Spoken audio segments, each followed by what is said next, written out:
What if Dudley Dursley had a wand?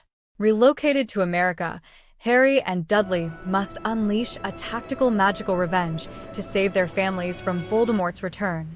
Quick roll call. Subscribe, like, and comment present to check in before we jump into the story. The sprawling suburbs of Boston, Massachusetts, were a far cry from the perfectly manicured, identical lawns of Privet Drive. The houses here were older, built with dark colonial brick and framed by towering oak trees whose leaves were just beginning to turn the vibrant shades of New England autumn. For Vernon Dursley, the move was a triumph. Grunning's Drills had expanded its transatlantic operations, and Vernon, much to his own boisterous pride, had been promoted to oversee the North American Logistics Division. For Petunia, it was a terrifying but necessary blank slate. The events of the previous year, discovering her son was a wizard, reconciling with the ghosts of her sister, and realizing the magical world was inescapable, had fractured her fragile reality. Moving to America was her way of keeping her family tightly knit, away from the prying eyes of the British magical community. In the basement of their new home, a heavy leather punching bag swung rhythmically. Thwack, thwack, thwack. Dudley Dursley threw a harsh right hook, his breath escaping in sharp, focused exhales. He had grown taller over the summer, his childhood baby fat melting into broad, solid muscle. Next to the punching bag sat a polished oak trunk with brass fittings and a pewter cauldron. It was a bizarre juxtaposition of his two worlds, the physical, No-Maj realm he had grown up in, and the magical destiny he was still trying to understand. "You're dropping your left shoulder again," a voice called out from the wooden stairs. Harry Potter descended into the basement, a battered copy of Standard Book of Spells, grade 2 tucked under his arm. He looked healthier than he ever had in Surrey. The haunted, starved look in his bright green eyes had been replaced by a quiet confidence. Dudley stopped the bag with a heavy, gloved hand. He wiped the sweat from his forehead, giving his cousin a lopsided grin. "And you're still reading ahead. We haven't even gotten our new school supply lists yet." "I like being prepared," Harry replied, tossing an apple to Dudley, who caught it effortlessly. "Besides, Ilvermorny is going to be completely different from Hogwarts. Different curriculum, different history. I want to know what we're walking into." Dudley took a bite of the apple, his expression sobering. "Yeah, new school. No Malfoy, no Snape. Might actually be nice, right?" "Hopefully," Harry said. But as he looked out the small basement window at the gathering gray clouds, a familiar prickle of anxiety danced across the back of his neck. Upstairs, Petunia's voice echoed through the floorboards, shrill but lacking its usual venom. "Boys, wash up. Your uncle is taking us to the city. We have a meeting at MACUSA." Dudley and Harry exchanged a look. The Magical Congress of the United States of America. It was time to officially register for their new lives. Navigating New York City was chaotic enough for an ordinary tourist, but finding the magical entrance hidden within the Woolworth building was an exercise in pure sensory overload. The brass owl carved into the archway seemed to wink at Harry as Vernon, looking incredibly uncomfortable in his tailored tweed suit, ushered his family inside. The lobby transformed. The mundane marble gave way to a towering, cathedral-like atrium filled with floating golden glowing orbs, bustling witches and wizards in sharp, 1920s-style robes, and a massive dial on the ceiling tracking magical threat levels across North America. "Keep close, boys," Vernon muttered, his thick mustache twitching as a wizard carrying a stack of self-folding parchment brushed past him. "Don't touch anything. We're just here to get your school transfer papers stamped." "Harry, Dudley." The familiar, booming voice cut through the hum of the lobby. Harry spun around, a massive grin breaking across his face. Bounding toward them through the crowd was Ron Weasley, his red hair a messy beacon. Close behind him was a flurry of familiar faces. Ginny, looking slightly overwhelmed but excited, the towering figures of Fred and George, a very rigid, important-looking Percy, and Arthur Weasley, who was staring at a magical elevator with tears of absolute joy in his eyes. "Ron!" Harry and Dudley yelled in unison, closing the distance. Dudley threw a heavy arm around Ron's shoulders, nearly knocking the breath out of the lanky boy. "Mate, you've gotten massive." Ron wheezed, clapping Dudley on the back. Good to see you. Good to see both of you. What are you doing in New York? Harry asked, bewildered and overjoyed. Arthur Weasley stepped forward, beaming. He enthusiastically shook Vernon's stiff, reluctant hand. Ah, Mr. Dursley. Marvelous to see you. The Ministry assigned me to a year-long cultural and magical exchange program with MACUSA. They want to understand British magical artifacts, and I get to study American No-Maj ingenuity. Did you know they have trains that run entirely underground? Fascinating. Vernon puffed out his chest, completely missing the magical context. The subway? Yes, well, American engineering is quite robust, I suppose. Before Harry could process that the Weasleys would be staying in the U.S., another voice, sharp and authoritative, called out from near the registration desks. Honestly, Ronald, you could have waited for me before running off into a crowd of foreign dignitaries. Hermione Granger pushed her way through a group of towering witches, her bushy hair practically sparking with static electricity. She was clutching a massive binder overflowing with parchment. Hermione. Harry hugged her. I applied for the International Magical Academic Exchange, Hermione explained breathlessly, adjusting her sweater. When I heard you and Dudley were transferring to Ilvermorny, I submitted a 40-page essay to the Ministry on the benefits of comparative magical education. They accepted. I'm joining you at Mount Greylock. Dudley laughed, a deep, booming sound that echoed in the vast lobby. So, the whole gang is back together? In America? Hermione nodded, her eyes shining. The whole gang. Though I've been reading up on the local pureblood politics here. It's complicated, but we can handle it.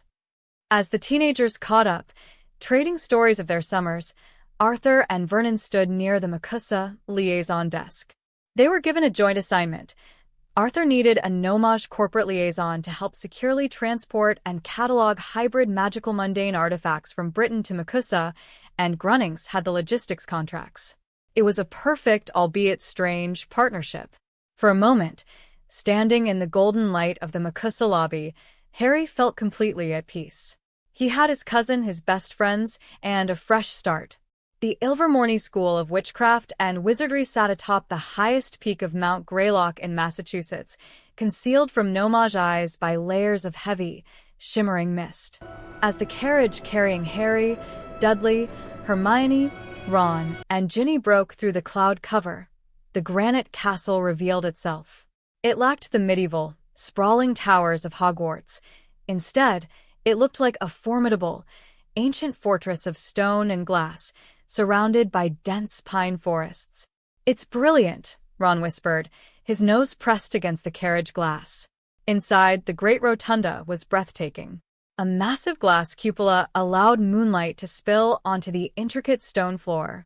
In the center of the room, carved into the marble, was the Gordian knot.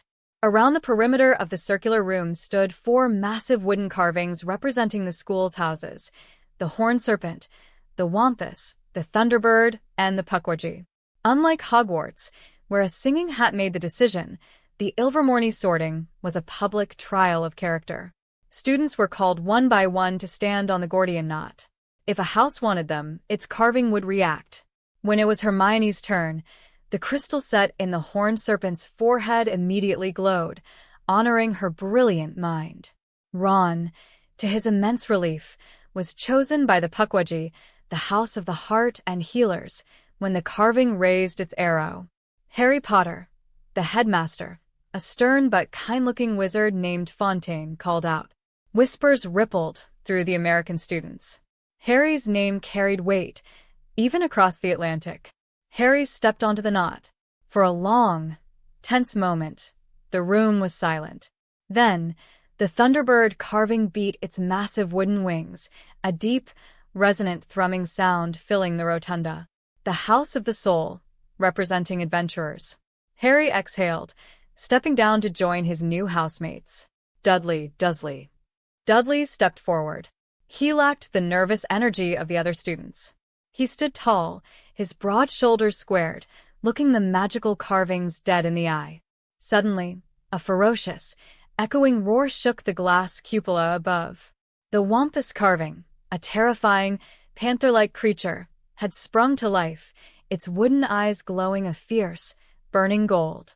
It was the house of the body, the house of warriors. The Wampus table erupted into cheers, but as Dudley walked over, he noticed a group of older students sitting at the far end of the Thunderbird and Horned Serpent tables, watching him with cold, calculating sneers. They wore silver pins on their lapels, a crescent moon crossed with a wand. "Who are they?" Dudley muttered to a friendly Wampus upperclassman as he sat down. "The Silver Covenant," the older boy whispered, avoiding eye contact with the group. "Old money. Pure blood elite. They trace their ancestry back to the original magical settlers and think anyone with No-Maj blood is a plague. Keep your head down around them, Dursley. They don't play fair." Dudley looked across the rotunda. He met the eyes of the Covenant's apparent leader, a pale, sharp-featured boy named Sterling.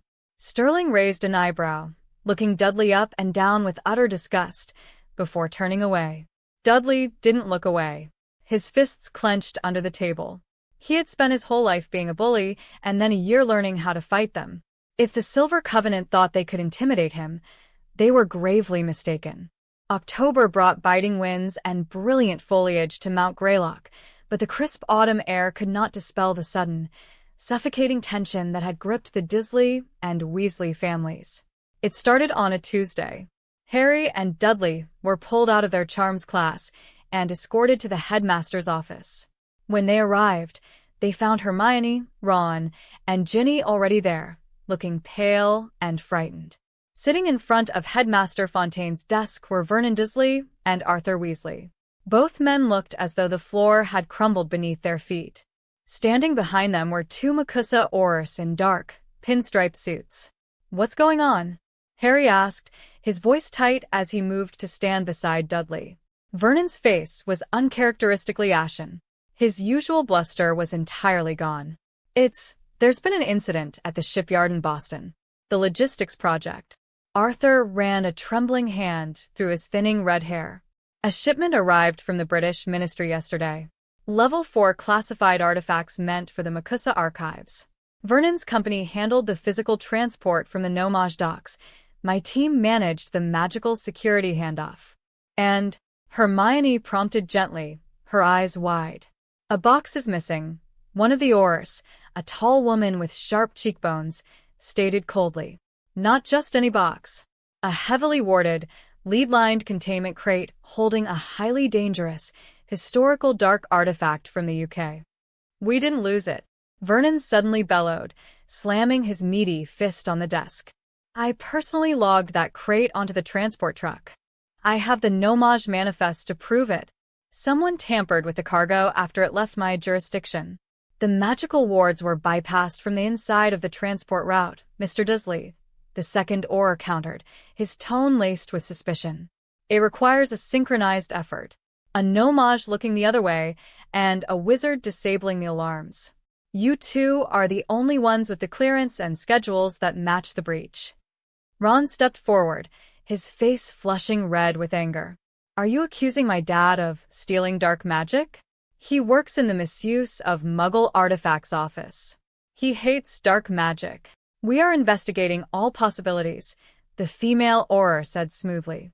"But until the artifact is recovered, both Arthur Weasley and Vernon Dursley are suspended from their positions, pending a full tribunal.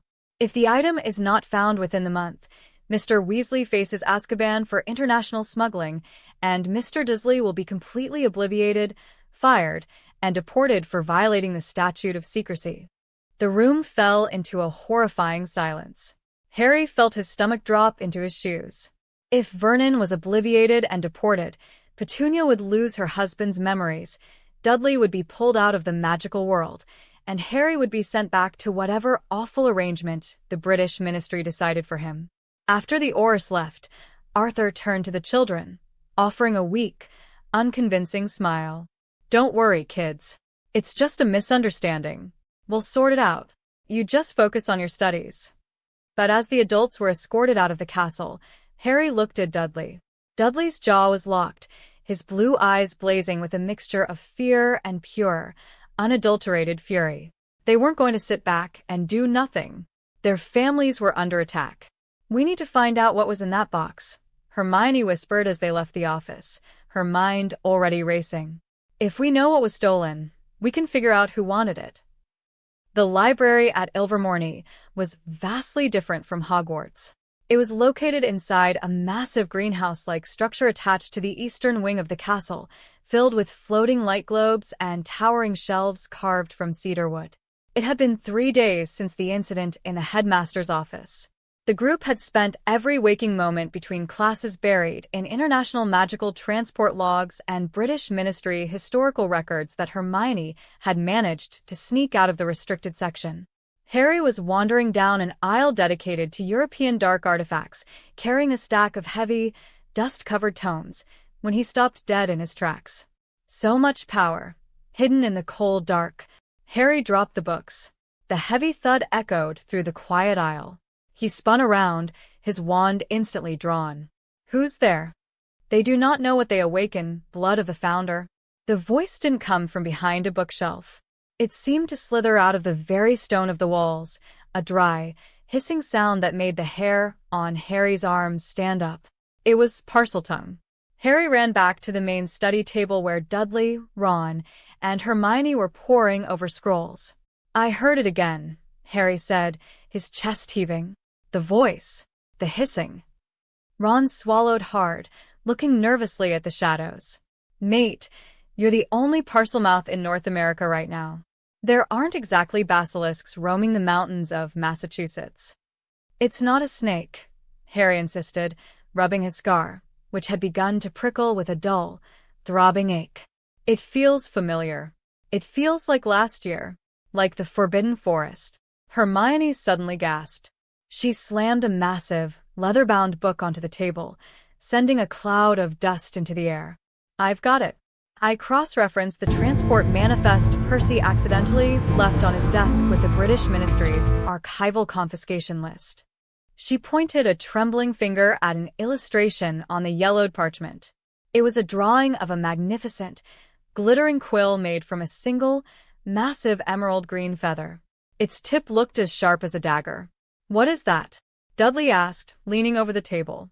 The emissors wouldn't tell our parents what was in the box because it's too dangerous to speak of publicly, Hermione whispered, her eyes wide with terror. It's the emerald quill of Salazar Slytherin. Slytherin? Ron hissed, leaning in. What's an artifact of a Hogwarts founder doing coming to America? It was confiscated decades ago from a British dark wizard who tried to flee to New York. Hermione read rapidly, her finger tracing the text. But that's not the worst part.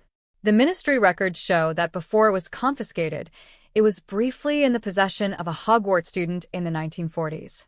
A student who was obsessed with unlocking Slytherin's dark secrets. Harry's blood ran cold. The dull ache in his scar flared into a sharp stab. Tom Riddle, he breathed. Voldemort. Hermione nodded grimly. Historical notes suggest Riddle embedded a piece of his own magical memory into the quill to manipulate whoever wrote with it. The ministry was sending it to MACUSA's Department of Unspeakables to have the dark magic finally extracted and destroyed in their specialized vacuum chambers. Dudley crossed his massive arms, his mind working quickly. So, someone in America wants Voldemort's memories. And they framed our dads to get their hands on it. Not just someone, Harry said, his gaze drifting toward the high windows of the library, looking out toward the courtyards where the elite students gathered. The Silver Covenant. They hate No-Majes, Ron added, the pieces clicking together in his mind. They're obsessed with pure-blood supremacy. If they knew an artifact holding the memories of the greatest dark wizard in history was entering the country, they would steal it, Hermione finished. And they needed a No-Maj and a British wizard to take the fall to keep MACUSA off their trail. Dudley cracked his knuckles, a hard, dangerous sound in the quiet library.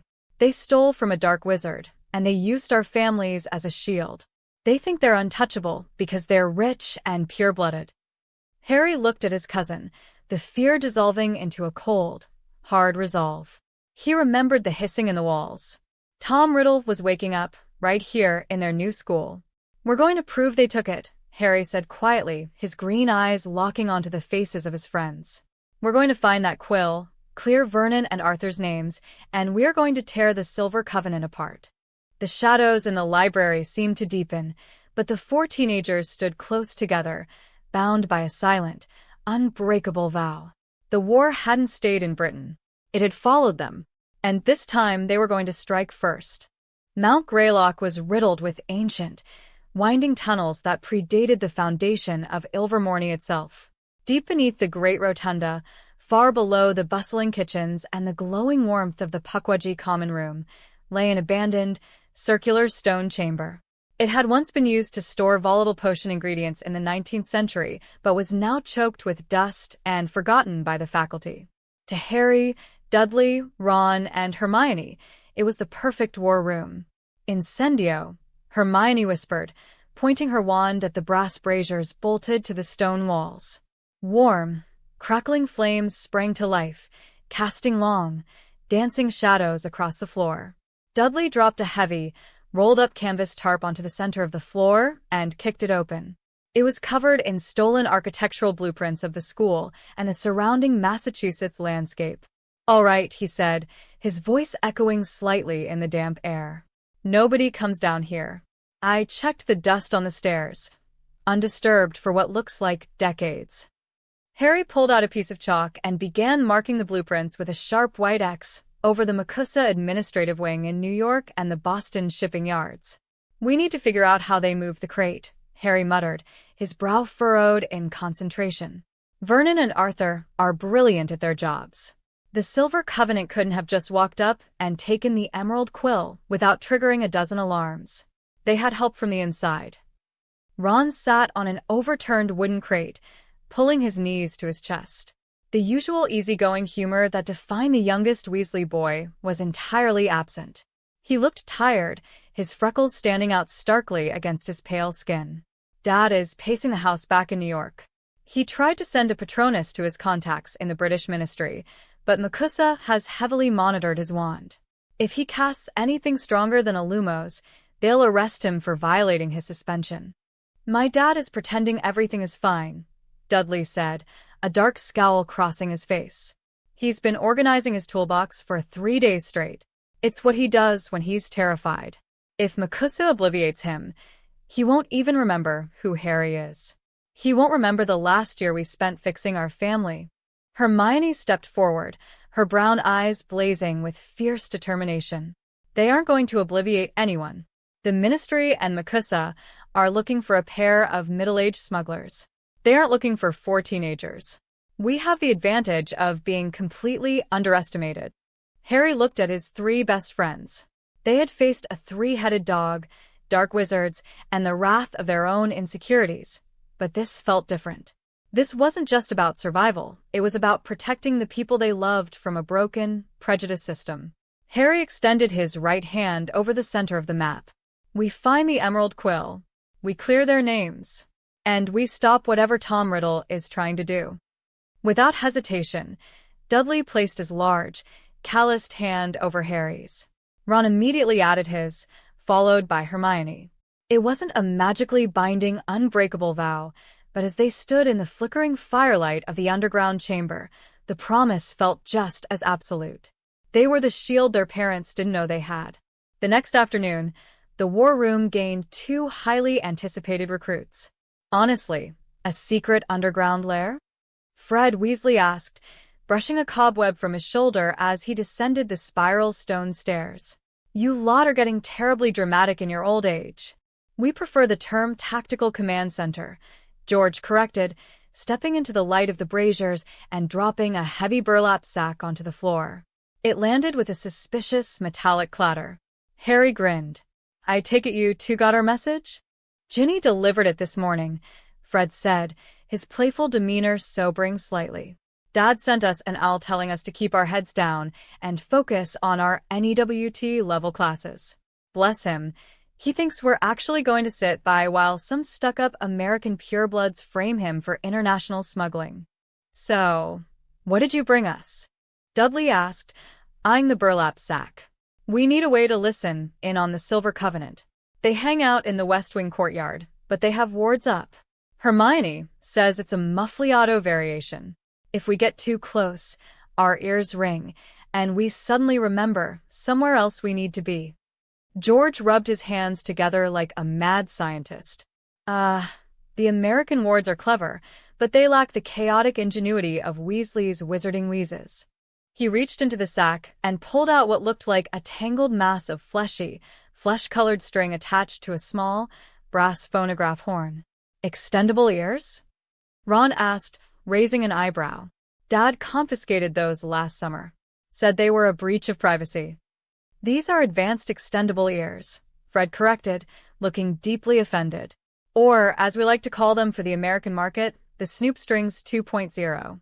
We've woven crushed Chispurfle carapaces into the fibers. Chispurfles eat magic, which means the string will chew right through their muffliato wards without triggering an alarm.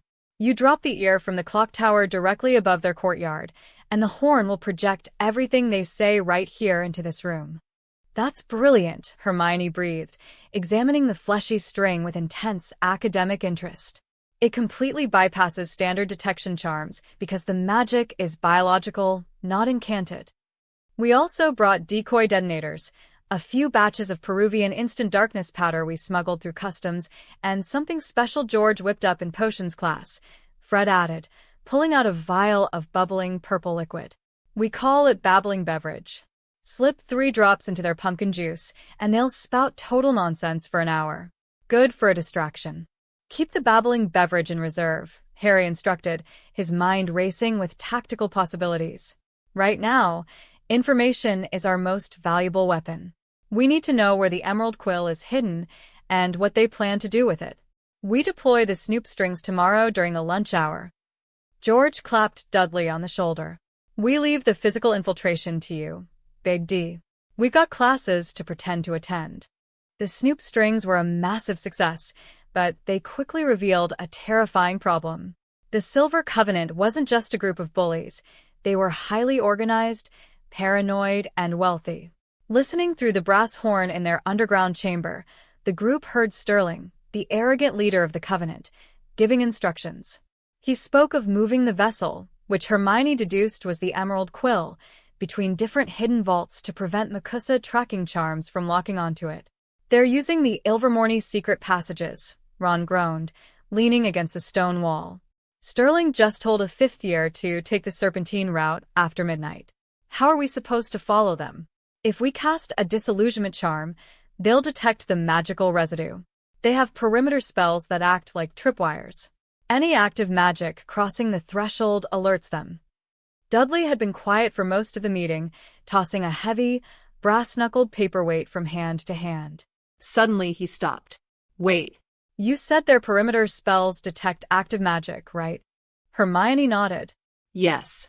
Wands, charms, enchanted cloaks. The magic interacts with the ward and triggers a silent alarm. It's a standard pureblood security measure.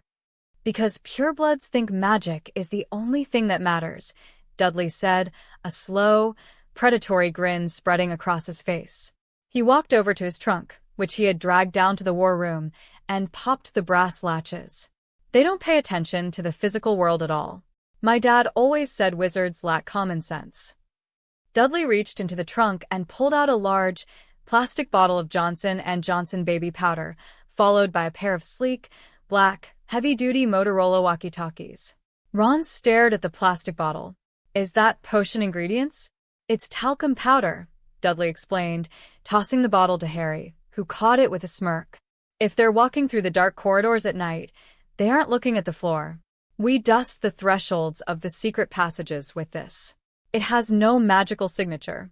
When they walk through, they'll leave perfect, glowing white footprints right to their hidden vaults. Hermione's jaw dropped.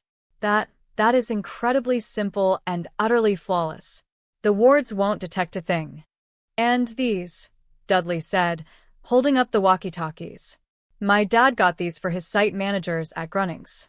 Your dad, Arthur, took them apart over the summer and shielded the wiring with dragonhide insulation so they wouldn't short out around heavy magic. We can communicate across the castle without casting a single Patronus or Protean charm. Harry looked at the plastic radios and the baby powder. It was such a stark contrast to the ancient, mystical world around them. But Dudley was right. The Silver Covenant was looking for magical spies. They were completely blind to No-Maj tactics. "All right," Harry said, clicking the radio on. Static hissed, followed by a clear, sharp beep. "Tonight we hunt. Dudley and Ron, you take the east wing. Hermione and I will take the west. We dust the corridors, track their footprints, and we find out where they're keeping Voldemort's memories." The corridors of Ilvermorny at 2 a.m. were hauntingly beautiful, illuminated only by the pale moonlight filtering through the high glass windows. Harry and Hermione moved in absolute silence, sticking to the deep shadows cast by the suits of armor. Click. "Harry, it's Dudley. Do you copy?" The sound came quietly from the earpiece Harry had threaded under his collar. He pressed the button on his wrist mic. "Copy, Dudley. See anything?" Click. "We found a trail. Third floor corridor, near the Horned Serpent common room. A perfect set of size 10 footprints dusted in white powder. They lead right into a solid stone wall." Harry exchanged an excited look with Hermione. "Stay put. We're on our way." 10 minutes later, the four of them were staring at a blank stretch of granite wall. The faint, powdery white footprints walked directly up to the baseboards and vanished. "It's an illusionary barrier," Hermione whispered, waving her hand slowly toward the stone. Her fingers passed right through the rock, causing a ripple in the air. "But I wouldn't go in. I can feel the defensive wards humming. If we step through without the counter curse, it'll probably hex us into oblivion." "We don't need to go in," Ron said, pointing to the floor. Next to the footprints, lying in the shadows, was a small, leather-bound notebook. One of them must have dropped it when they hurried through the barrier. Harry picked it up. The leather was cold to the touch, embossed with the crescent moon and wand symbol of the Silver Covenant. "Don't open it," Hermione hissed, grabbing Harry's wrist. "It could be cursed. Let me." Hermione pulled out her wand and muttered several complex diagnostic charms. A faint blue glow surrounded the book, then faded harmlessly. "It's safe to read. It's a ledger." She carefully flipped the pages. Harry, Dudley, and Ron crowded around her, squinting in the dim light of a murmured lumos. The pages were filled with erratic, frantic handwriting. But it wasn't the handwriting that made Harry's blood run cold. It was the ink. It was a shimmering, toxic shade of emerald green with flakes of gold. "This is the ink from the quill," Harry breathed, the dull ache in his scar returning in full force. "Look at the entries," Hermione said, her voice trembling as she read. "October 12th. The Master demands more energy. We took the vessel to the ley line intersection under the lake. The ink flows faster now. October 15th. The Master is teaching us spells the professors are too cowardly to show us. He promises we will rule when he takes form." "Takes form?" Dudley repeated, his eyes wide. "What does that mean?" "The emerald quill is a parasite," Hermione deduced rapidly, her brilliant mind connecting the terrifying dots. "When Tom Riddle embedded his memory into it 50 years ago, he didn't just want to leave a record of himself. He wanted a backup plan. The quill absorbs the magical energy of the environment and the life force of whoever writes with it. They're taking it to magical hot spots around the mountain to charge it up," Ron realized in horror. "Like a battery. And when it has enough energy," Harry finished grimly, "the memory will project itself into a physical body. Tom Riddle will be resurrected right here in America." And they framed Vernon and Arthur so MACUSA would be too busy interrogating them to notice. Suddenly, the stone wall in front of them rippled. Click. "Someone's coming out," Dudley hissed, instinctively stepping in front of Hermione and dropping into a defensive stance. "Hide," Harry ordered. They scrambled behind a massive tapestry depicting the founding of Ilvermorny, just as the illusionary barrier parted. 3 older students stepped out into the corridor. Leading them was Sterling, his pale face illuminated by the tip of his wand. He looked furious. "I know I dropped it out here."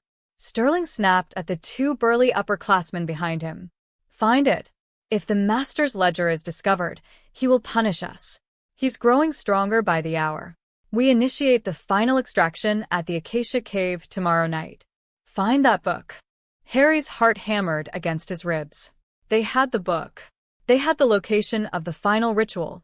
the Acacia Cave. All they had to do was wait for Sterling and his goons to walk past, and they could slip away. But luck was not on their side. As Sterling passed the tapestry, the silver pin on his lapel, an enchanted magical detector, began to glow bright red. He stopped dead, his cold eyes snapping toward the heavy fabric. "We have rats," Sterling sneered, drawing his wand in a flash. "Depulso." The banishing charm hit the tapestry with the force of a cannonball, ripping it from the wall and throwing Harry, Ron, and Hermione backward onto the hard stone floor. The ledger flew out of Hermione's hands, skittering across the corridor. Dudley, who had been crouched near the edge, avoided the blast. Sterling laughed, a cruel, high-pitched sound. "Well, well, Potter, the blood traitor Weasley, the mud-blood, and the pet No-Maj. I wondered who was leaving the baby powder on our floors. Cute trick, Dursley. But tricks don't beat magic." Sterling pointed his wand directly at Harry's chest. Cruck. He didn't even get to finish the first syllable of the unforgivable curse. Dudley moved with terrifying, explosive speed. He didn't bother drawing his wand. Before Sterling could blink, Dudley closed the gap, grabbed Sterling's wand arm with one massive hand, and twisted it sharply upward. Sterling shrieked in pain as his wand clattered to the floor. Dudley didn't stop there. He drove his shoulder into Sterling's chest, throwing the older boy hard against the stone wall. The breath left Sterling's lungs in a violent whoosh, and he slumped to the ground, gasping. "No-Maj tactics," Dudley growled, his fists raised. "They hurt a lot more than you think." The two remaining Covenant members stared in shock for a fraction of a second, completely paralyzed by the sudden, brutal physical assault. It was the opening Harry needed. Harry rolled onto his knees, his holly wand slicing through the air. Expelliarmus. Incarcerus.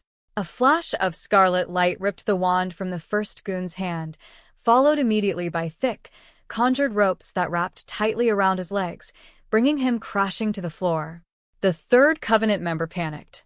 He fired a hasty, poorly aimed blasting curse at Ron. Ron deflected it with a perfectly timed protego, the blue shield charm absorbing the impact. "My turn," Ron yelled. Tarantaligra. The curse hit the third boy squarely in the chest. His legs immediately began to jerk and spasm uncontrollably, forcing him into a manic, tap-dancing frenzy across the corridor. "Get the ledger," Hermione yelled, scrambling to her feet and diving for the leather-bound book. She snatched it off the floor, stuffing it into her robes. Sterling was trying to crawl toward his dropped wand, his face twisted in a mask of pure hatred. "You're dead, Potter. You hear me? The Master will take physical form tomorrow night. He will purge this school of filth like you, and your fathers will rot in Azkaban for stealing the vessel." Harry stepped over Sterling, his green eyes burning with cold authority. He pointed his wand at the fallen leader's nose. "Your master couldn't beat me when I was a baby, Sterling," Harry said softly, his voice echoing in the quiet corridor. "And he's not going to beat me tomorrow. We know where the Acacia Cave is." Dudley grabbed Harry's shoulder. "We need to move before the professors hear the commotion." Harry nodded. He cast a quick silencio on the three Covenant members to stop them from calling for help, leaving them bound, dancing, and gasping on the floor. The four teenagers sprinted down the corridor, their footsteps echoing into the night. They had drawn first blood. The Silver Covenant knew they were coming.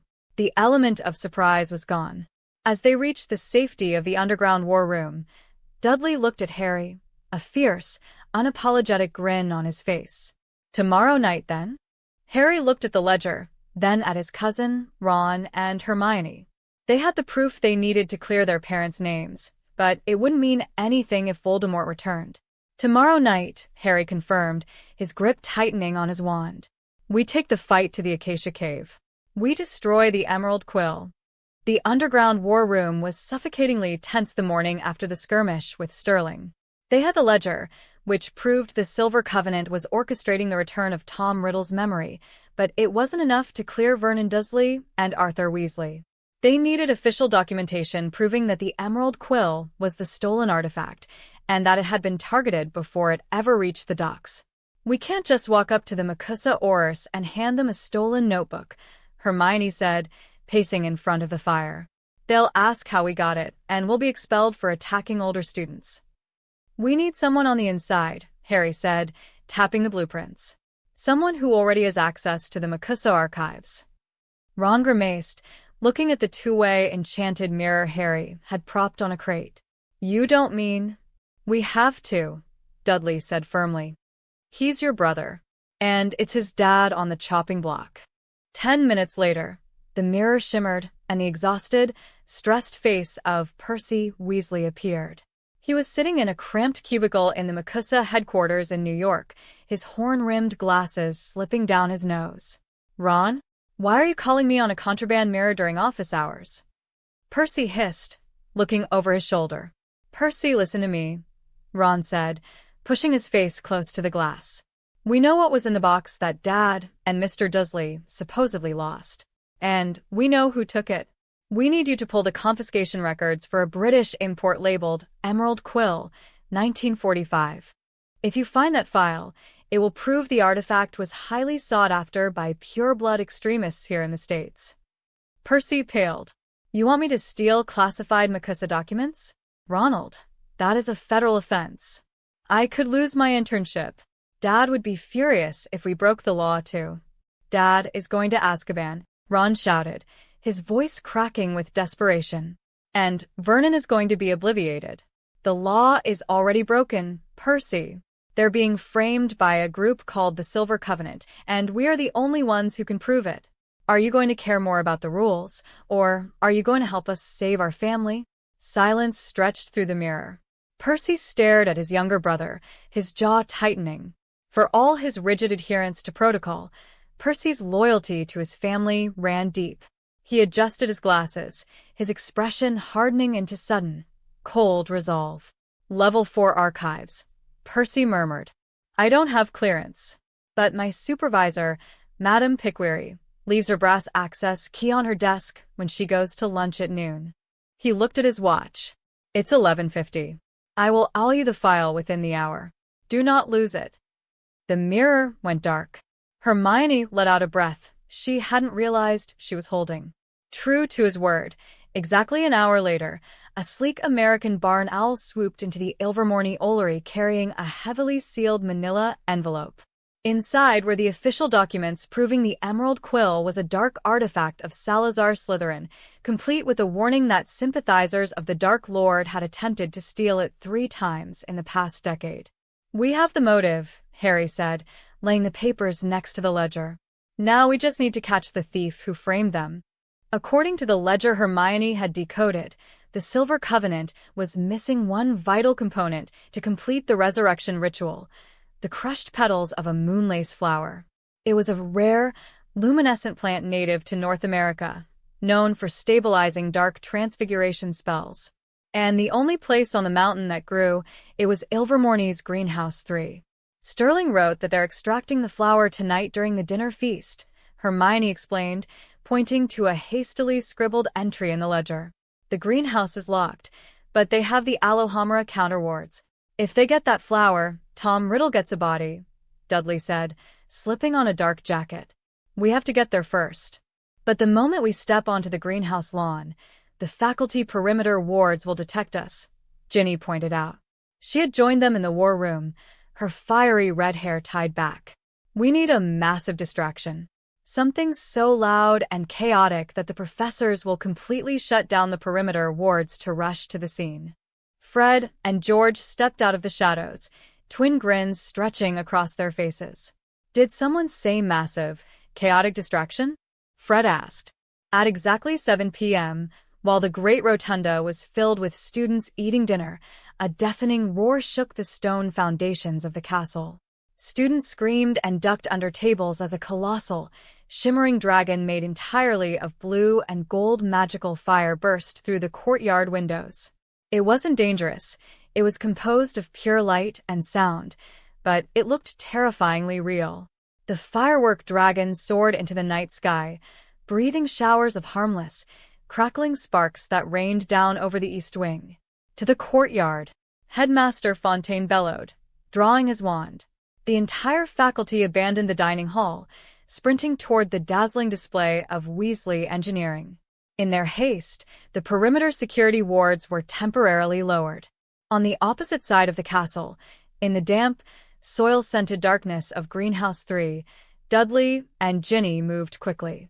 "Over there," Ginny whispered, pointing to a glass terrarium glowing with a soft, ethereal silver light. She carefully unlocked the latch and plucked the single, glowing moonlace flower, placing it securely in a velvet pouch. Suddenly, the greenhouse door rattled. Dudley pulled Ginny behind a row of massive, leafy venomous tentaculas just as two older students wearing silver pins hurried into the room. "Hurry up, the teachers are distracted by whatever that dragon thing is," one of the Covenant boys hissed. He ran to the terrarium, only to find it empty. "It's gone. The Master's binding agent is gone." Dudley caught Ginny's eye and gave a sharp nod. Ginny raised her wand. Flipendo. The knockback jinx hit a heavy sack of dragon dung fertilizer on the top shelf, sending it crashing down directly onto the heads of the two Covenant boys. They collapsed into the dirt, coughing and swearing. Dudley didn't waste a second. He grabbed Ginny's hand and hauled her out the back door of the greenhouse, sprinting into the treeline. They had stolen the final ingredient. The ritual was crippled. The Silver Covenant was growing desperate. The loss of the moonlace flower had thrown their timetable into chaos, and the memory of Tom Riddle within the emerald quill was growing angry. They needed leverage, and they decided to take it by force.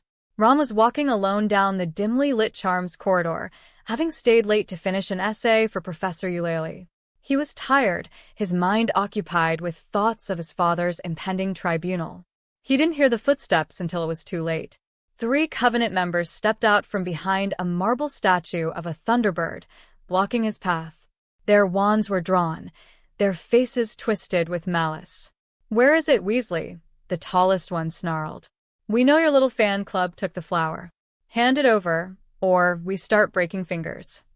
Ron swallowed hard, but he didn't back down. He drew his wand, his grip steady. "I don't know what you're talking about, but if you try to hex me, you'll regret it." Bold words for a blood traitor, the second boy sneered. "Confringo." The blasting curse shot toward Ron. Ron barely had time to shout, "Protego." The blue shield flared, absorbing the blast, but the sheer force of it pushed Ron back several feet, his boots sliding against the stone floor.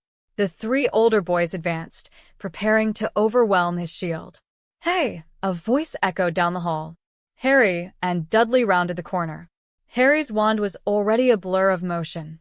Expelliarmus. The spell ripped the wand from the tallest boy's hand before he could even turn around. "Watch out!" Ron yelled as the second boy aimed a stunning spell at Harry. Harry ducked beneath the red light and retaliated with a sharp stupefy, sending the boy crashing into his suit of armor. The third boy, panicking, pointed his wand squarely at Dudley. Petrificus. He never finished the incantation. Dudley didn't bother trying to dodge.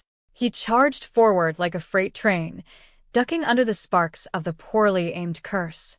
He grabbed the boy by the collar of his robes, spun him around, and slammed him hard against the stone wall. The wand clattered harmlessly to the floor. Dudley leaned in, his massive forearm pressed against the boy's collarbone.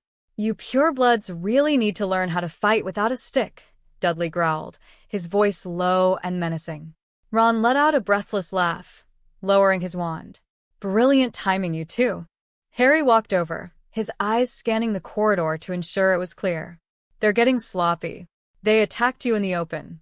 The ledger was right. Tom Riddle is demanding a physical form, and they're running out of time. We bind them and leave them for the caretaker," Dudley said, pulling a length of zip ties from his jacket, a No-Maj restraint he found highly superior to magical ropes. As they secured the unconscious attackers, Harry picked up one of their dropped wands. It was vibrating slightly, humming with a faint, dark residue. "The ritual is happening tonight, with or without the flower. We have to find the Acacia Cave." Back in the war room, the atmosphere was electric with anticipation. They had all the pieces, the official MACUSA documents, the stolen ledger, and the missing moonlace flower. But the location of the Acacia Cave remained a mystery. Ilvermorny and Mount Greylock spanned thousands of acres. Hermione had the ledger open on the tarp, staring in frustration at the final page. The ink is charmed. It's not standard text. It's a spatial riddle written in Parseltongue syntax, transliterated into English. Riddle is hiding the exact coordinates. Ginny leaned over the table, her eyes scanning the jagged, glowing green handwriting. A strange shiver ran down her spine. It feels familiar, she murmured. Harry looked at her sharply. He remembered his first year, and the stories of the dark magic that had almost consumed her in a different life. Ginny, what do you see? It's not just a riddle about geography, Ginny said softly, tracing her finger hovering an inch above the cursed paper. It's about arrogance. Riddle always hides things in places that mean something to him, places that represent power. She read the passage aloud. Where the serpent's roots drink from the stone, beneath the gaze of the eyeless founder, the blood of the mountain flows inward, an intersection of the ancient veins. The eyeless founder, Hermione muttered, flipping through a textbook on Ilvermorny history. Wait. Isolde Sayre, the founder of Ilvermorny, built the school with her husband, James Stewart. James was a No-Maj.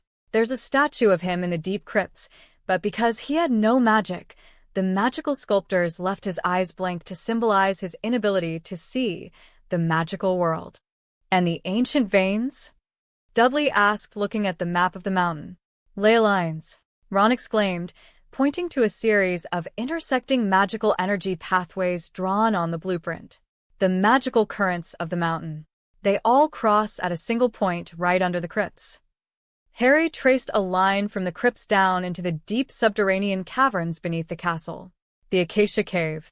It's directly below us. They're using the ambient magic of the school's ley lines to power the resurrection. And they're doing it tonight, Hermione said, her face pale as she checked her watch. It's 10 o'clock. The peak of the ley line energy happens at midnight. They knew where to go. But before they could descend into the dark, they had one final loose end to tie up. They needed to secure the safety of their parents. We have to expose the sympathizer inside the administration, Harry said. The one who manipulated the transport logs to frame Vernon and Arthur. If we stop the ritual, but don't catch the mole, our dads still go to prison. Hermione's plan was brilliant in its simplicity. They needed the mole to reveal themselves. Earlier that evening, utilizing Percy's stolen MACUSA documents, Hermione had forged a highly official-looking letter. The letter claimed that MACUSA had found the original No-Maj transport manifest, and it completely exonerated Vernon Dursley and Arthur Weasley. She forged the signature of the head of the Department of Magical Law Enforcement and left the document sitting in plain sight on the desk of Mr. Silas Thorne, Ilvermorny's chief logistics coordinator. Thorne was the only staff member with the clearance to communicate directly with both the British Ministry and MACUSA regarding the imported crate. Now, Harry, Dudley, Ron, and Hermione were hidden under Harry's invisibility cloak, crammed together in the shadowy corner of Thorne's darkened office. "Are you sure he's going to come?" Ron whispered, his breath hot on the back of Harry's neck. "If he's the one who framed them, he'll panic when he sees the letter," Hermione whispered back. "He'll have to destroy it to protect his cover." The grandfather clock in the corner ticked agonizingly slowly.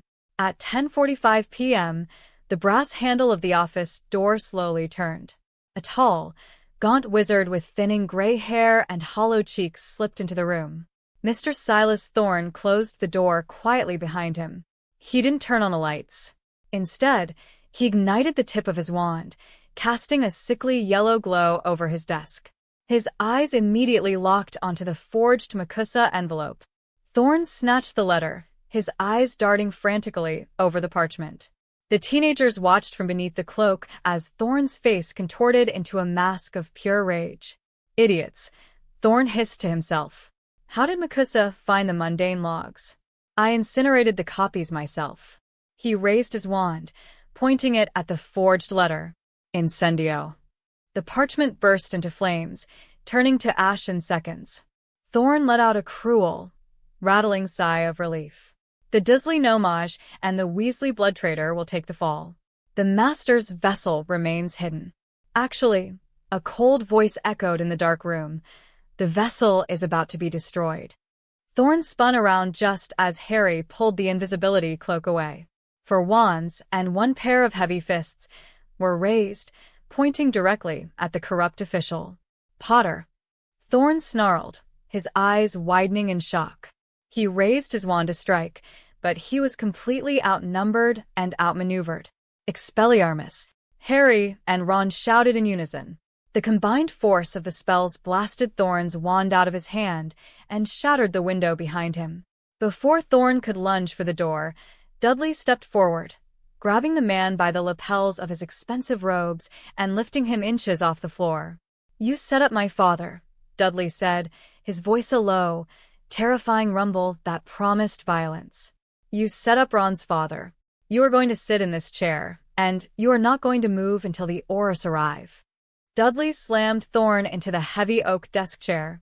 Hermione immediately bound him with conjured ropes that wrapped tightly around his chest and arms.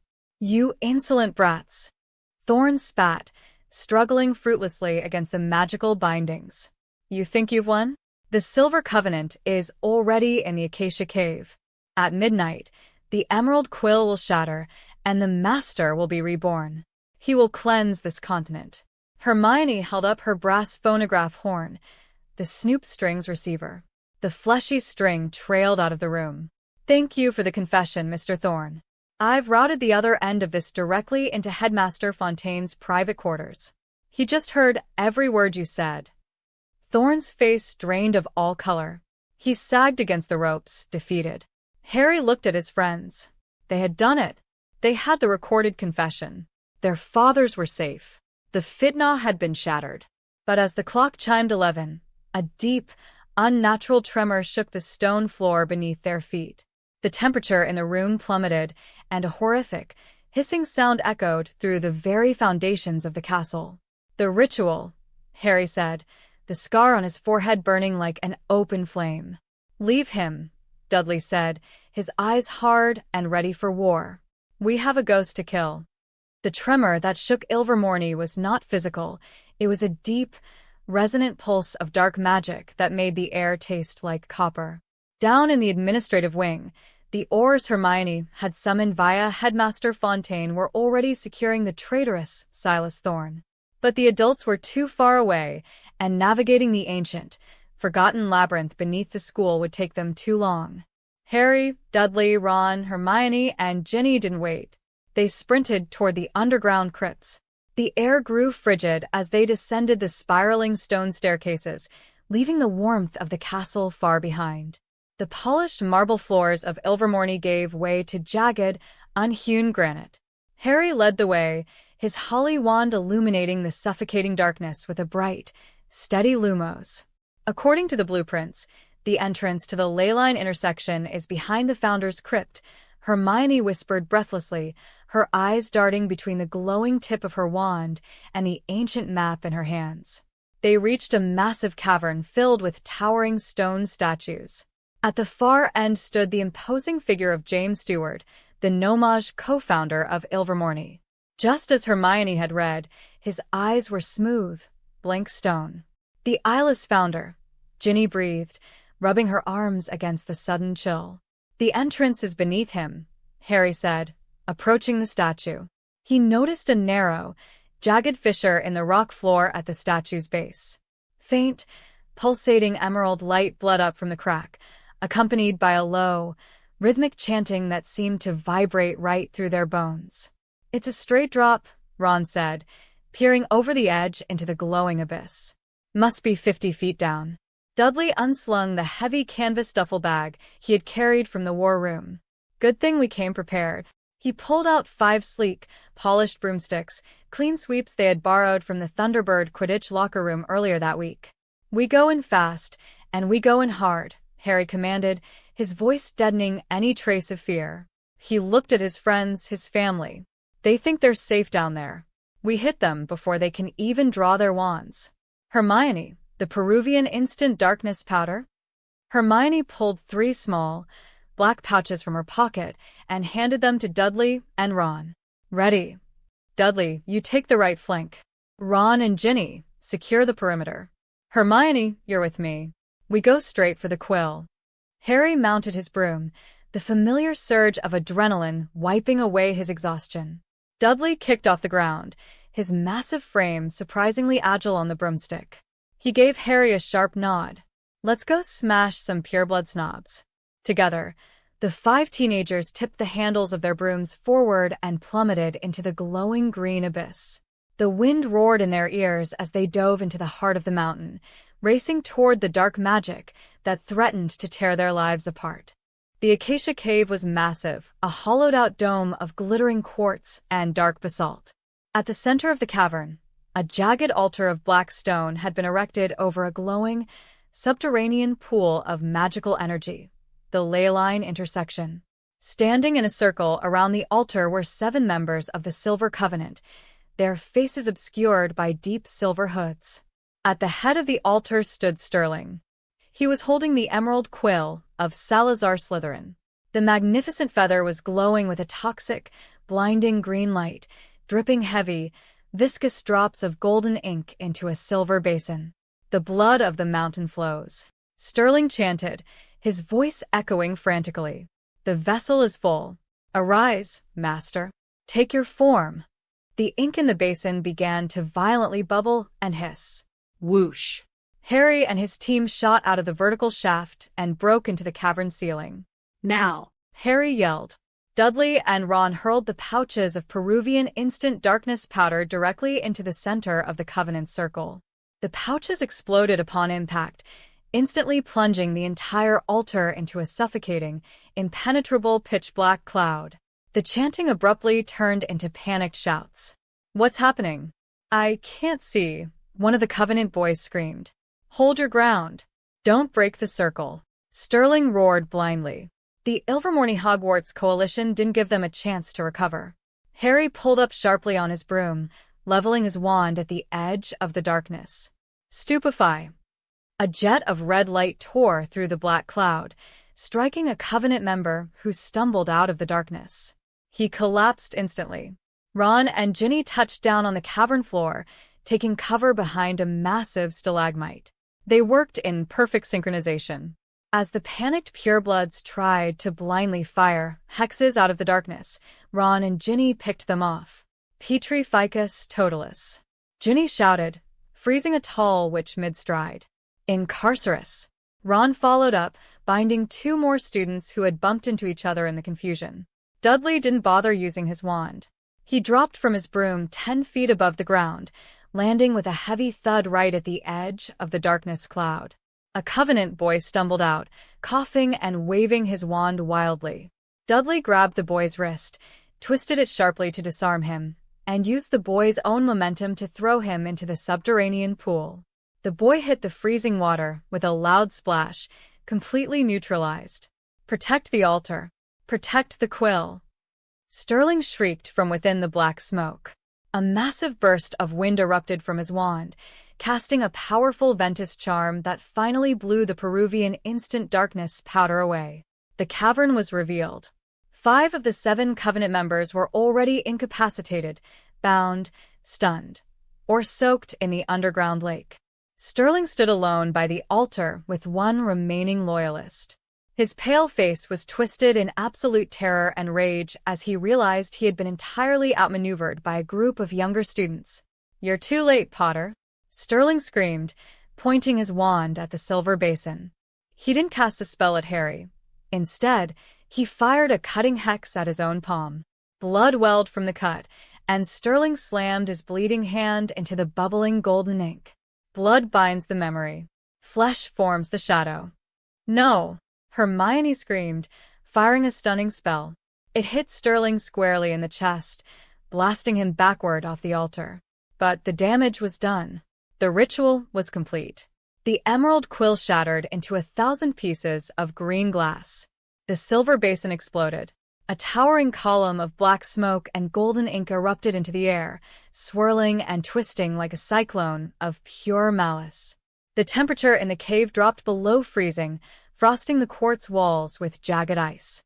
Harry gripped his wand, pushing Dudley behind him. The smoke began to condense, pulling together into a solid, human shape.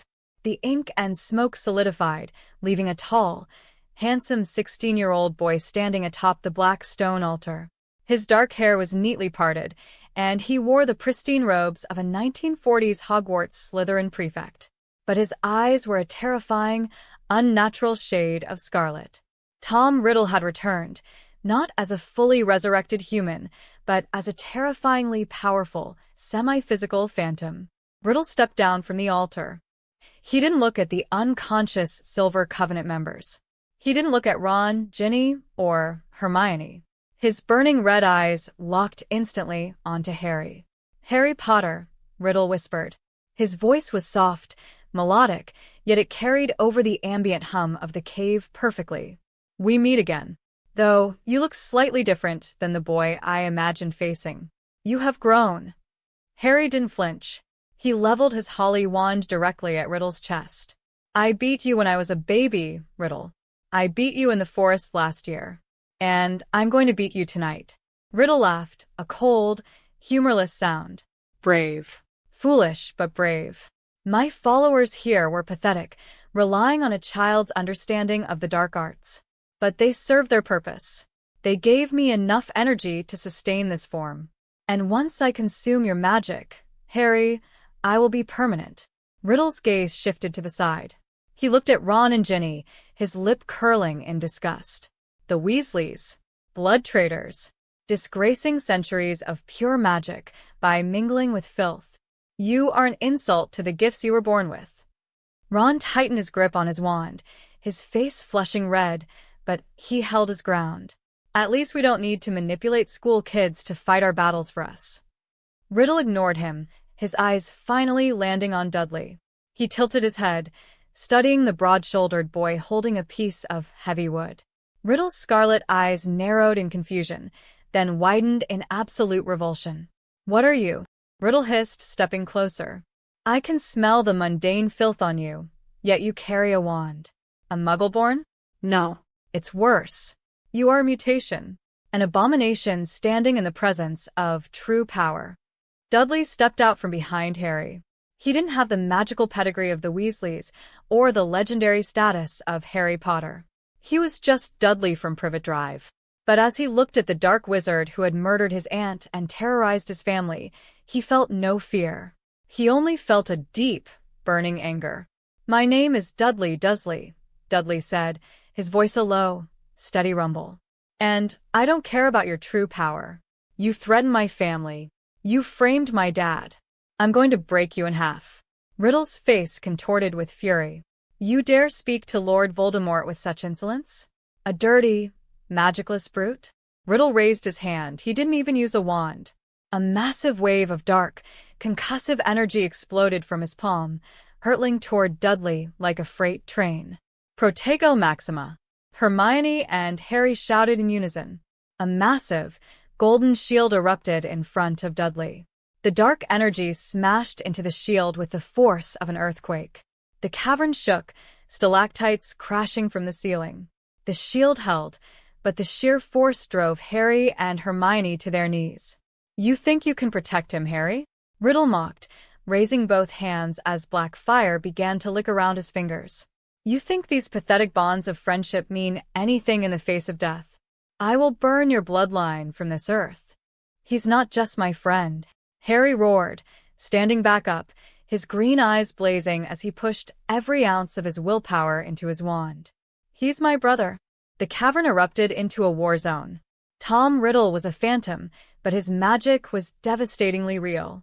He unleashed a torrent of dark spells, whips of black fire, jagged spears of ice, and concussive blasts that tore craters into the stone floor. Harry, Ron, Hermione, and Ginny fought back with everything they had. The cave flashed with brilliant reds, blues, and golds as their spells collided with Riddle's dark magic. But they were losing ground. Riddle was too fast, his knowledge of the dark arts too vast for second-year students to counter indefinitely. "His energy is coming from the ley line," Hermione shouted over the roar of the magical crossfire, dodging a jet of green light. "He's drawing power from the ink in the basin. We have to destroy the altar." "I can't get a clean shot," Ron yelled, casting a blasting curse that Riddle lazily swatted away with a flick of his wrist. Harry stepped forward, drawing Riddle's full attention. "Hey, Tom. Over here." Harry unleashed a massive, sustained expulso directly at Riddle's chest. Riddle sneered, catching the spell on a shield of dark smoke and pushing back.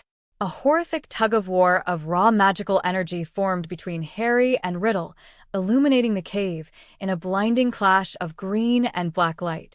"You are weak, Potter," Riddle laughed, stepping closer, his dark magic slowly overpowering Harry's. "You rely on others. I rely only on myself. That's exactly why you're going to lose."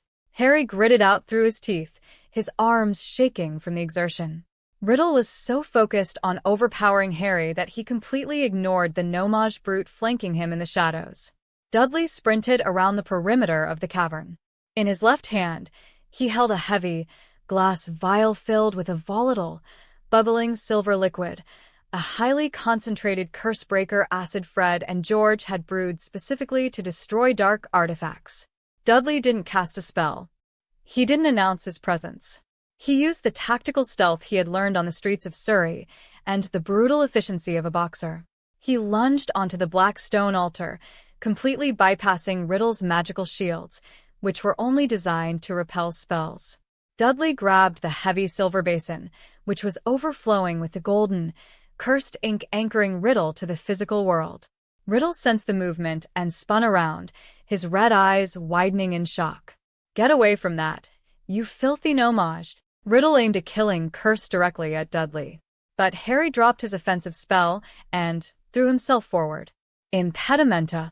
Harry's spell struck Riddle's arm just as he fired, throwing the dark wizard's aim off by a fraction of an inch. The green light shattered a stalagmite inches from Dudley's head. Dudley didn't flinch.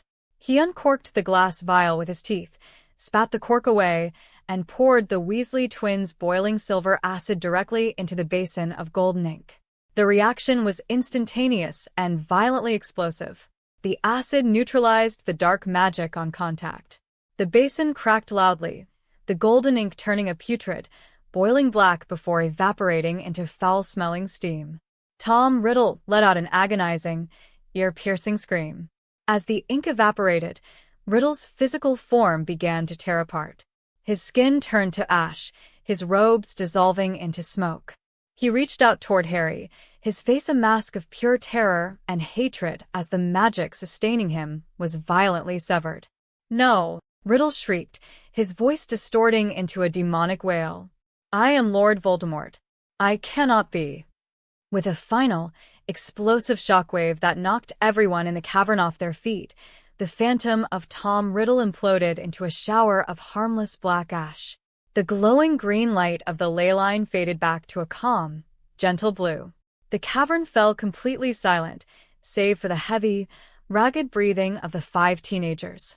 Dudley stood over the shattered altar, covered in dust and sweat.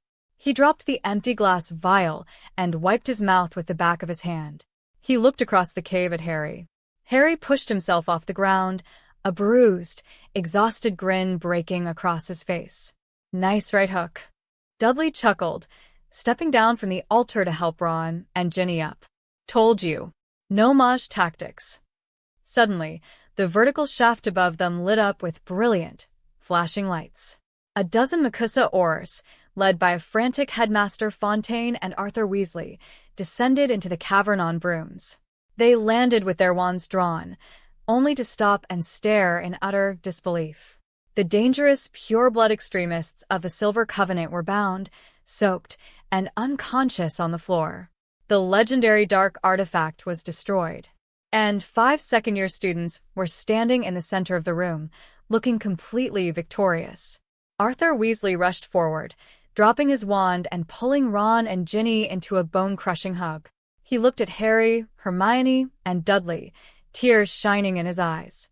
"Are you all right?" Arthur asked, his voice shaking. Fontaine got the recording from Thorne's office. "We heard everything.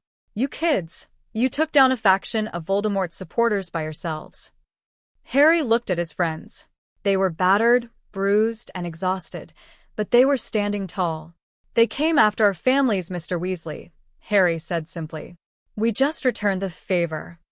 Thanksgiving in the United States was a holiday Vernon Dursley had decided to embrace with his entire chest. A month had passed since the events in the Acacia Cave. The crisp Massachusetts autumn had given way to a gentle, powdery snowfall that blanketed the Dursleys' suburban home. Inside, the house was radiating heat, laughter, and the mouth-watering scent of roasted turkey and Petunia's famous treacle tart. The fallout from the incident had been massive. Silas Thorne was arrested by MACUSA and sentenced to decades in their magical prison. Sterling and the senior members of the Silver Covenant were expelled from Ilvermorny and placed under strict ministry surveillance.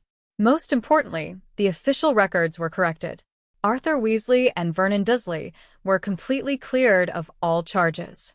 Grunnings had even given Vernon a substantial bonus for his stressful administrative ordeal, and MACUSA had formally commended Arthur for his department's impeccable record-keeping. The dining room table had been magically expanded to fit the massive gathering. Sitting elbow to elbow were the Dursleys and the entire Weasley clan. Fred and George were demonstrating a harmless, color-changing gravy to a thoroughly fascinated Vernon. Petunia and Molly Weasley were in the kitchen, aggressively complimenting each other's cooking methods while ensuring the plates were never empty. Harry sat at the center of the table, flanked by Ron, Hermione, and Dudley. He looked around the room, feeling a profound sense of warmth that had absolutely nothing to do with the fireplace. Arthur Weasley stood up, gently tapping his spoon against a crystal goblet. The room quieted down. "I know it is an American tradition," Arthur began, his eyes crinkling with genuine affection, "but Molly and I wanted to embrace it today. We want to give thanks." Arthur turned to look at Vernon. The large, imposing No-Maj had spent his entire life fearing magic, but as he sat there, surrounded by witches and wizards, he looked entirely at peace. "Vernon," Arthur said, raising his glass, "we come from very different worlds. But this past month has proven that when those worlds are threatened, we stand together. To the Dursleys, for opening your home, and for raising two incredibly brave boys." Vernon cleared his throat, his face flushing a deep plum color. He stood up, raising his own glass of cider. "Well, Arthur, I admit I don't understand half the things that happen in this house anymore. But I understand loyalty. And I understand family. Your children protected mine, and my boy protected yours. You're welcome at our table anytime. To family." "To family," the table echoed warmly. Harry took a sip of his pumpkin juice, his chest tight with emotion. He remembered his life in the cupboard under the stairs. He remembered feeling completely alone, convinced that he would never belong anywhere. He looked at Dudley. Dudley had a smear of cranberry sauce on his chin and was currently arm-wrestling Charlie Weasley over the last dinner roll. He caught Harry's eye and grinned, a genuine, brotherly smile. Harry looked at Ron, who was happily stuffing his face, and Hermione, who was already reading a new textbook under the table. They had crossed an ocean. They had faced pure-blood supremacists, corrupt politicians, and the ghost of the darkest wizard in history.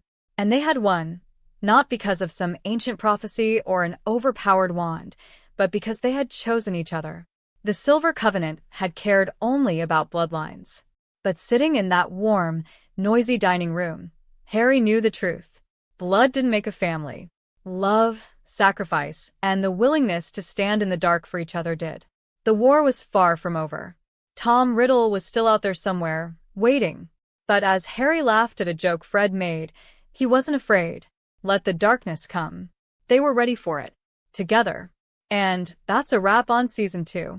What did you think of Dudley bringing No-Maj street tactics to a wizard fight? Let's settle this. If you were backed into a corner by the Silver Covenant, would you rely strictly on your wand or throw a solid right hook like Dudley? Cast your vote and share your thoughts in the comments below. Don't forget to like and subscribe so you don't miss Season 3.